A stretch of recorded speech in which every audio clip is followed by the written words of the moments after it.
teman-teman cerdas. Wah, senang sekali ketemu lagi. Hari ini kita bakal jadi detektif komputer loh. Kita akan bongkar rahasia kenapa sih komputer itu bisa pinter banget. Udah siap belum buat petualangan seru ini? Nah, ini nih pertanyaan paling penting buat misi kita hari ini.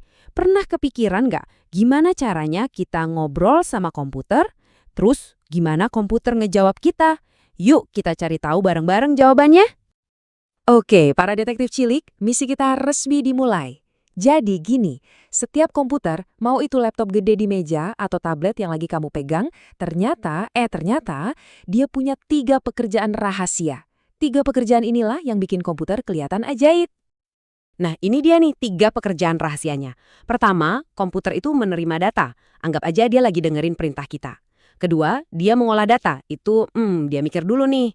Terus yang ketiga, dia menghasilkan informasi. Alias dia kasih lihat hasilnya ke kita. Gampang banget kan? Oke, jadi gini. Buat ngerjain tugas pertama sama ketiga tadi, komputer kan nggak bisa sendirian. Dia butuh alat bantu khusus. Nah, alat-alat inilah yang jadi petunjuk utama kita hari ini. Namanya perangkat input dan perangkat output. Keren kan namanya? Misi pertama kita. Yuk kita selidiki dulu alat-alat yang kita pakai buat ngasih petunjuk ke komputer. Inilah cara kita ngobrol sama si komputer pinter. Ayo kita mulai investigasinya. Oke, nama kerennya adalah perangkat input. Biar gampang, bayangin aja perangkat-perangkat ini tuh kayak mata, telinga, sama tangannya komputer. Lewat alat-alat inilah komputer bisa melihat dan mendengar semua perintah dari kita.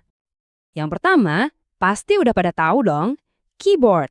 Yap, dengan semua tombol ini kita bisa ngetik PR, chatting sama teman, atau yang paling seru, ngendaliin karakter di game kesukaan kita. Terus ada juga si mouse. Bentuknya emang kayak tikus kecil ya. Nah, dengan mouse ini kita bisa gerakin anak panah kecil di layar buat nunjuk, ngeklik, pokoknya milih apa aja yang kita mau. Bikin semuanya jadi gampang. Sekarang gimana kalau kita mau masukin suara? Ya, kita pakai mikrofon. Anggap aja ini telinganya komputer.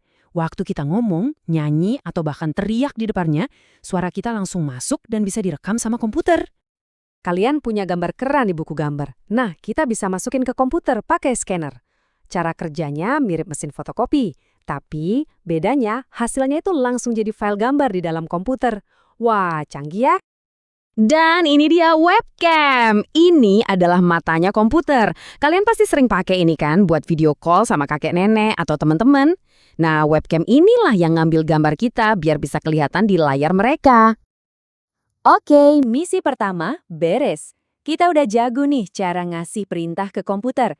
Sekarang lanjut ke misi kedua. Gimana caranya komputer nunjukin hasil kerjanya ke kita? Penasaran? Nah, alat buat tugas ini namanya perangkat output. Gampangnya gini, kalau input itu cara kita ngomong ke komputer, output itu cara komputer ngomong balik ke kita. Dia nunjukin semua hasil pemikirannya. Yang pertama dan paling penting, tentu aja, monitor. Iya, layar komputer itu. Disinilah kita bisa lihat semua tulisan, gambar, video, semuanya deh. Kalau nggak ada monitor, kita bakal bingung komputer lagi ngapain, ya kan? Terus gimana kalau tugas atau gambar kita mau dipegang? Nah, kita butuh printer. Misalnya nih, kamu udah selesai ngerjain tugas. Tinggal print, dan whoosh, tugas kamu keluar dalam bentuk kertas. Keren! Siapa di sini yang suka dengerin musik atau nonton film di komputer? Biar suaranya kedengaran, kita butuh speaker. Betul! Speaker inilah yang ngeluarin suara musik dan suara film dari komputer. Dan yang terakhir, ada proyektor. Pernah lihat kan di kelas atau di bioskop? Alat ini tuh kayak bikin monitor jadi raksasa. Dia nembakin gambar dari komputer ke dinding. Jadi semua orang bisa nonton bareng. Seru banget! Keren! Semua petunjuk udah kita kumpulin. Sekarang waktunya kita pecahin kasus utamanya. Apa sih bedanya input sama output? Yuk kita lihat kesimpulannya.